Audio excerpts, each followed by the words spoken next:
ఇక్కడికి రాగానే చాలామంది పెద్దలంతా మాట్లాడారు. ఈ ఇక్కడ మనకి నీటి సమస్య ఉందని.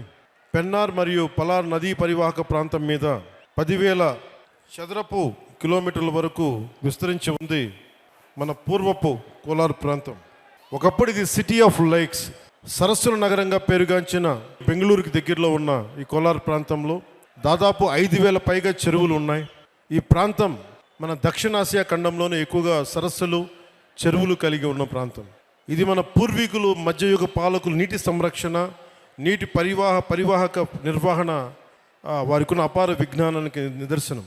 అలాగే ఇది మన జిల్లాలన్నీ కూడా ల్యాండ్ లాక్ రీజియన్స్ కాబట్టి నీటిని అందించడం మీద ఎలాంటి చర్యలు చేపట్టాలి అనేది చాలా బలంగా మాట్లాడారు అందరూ.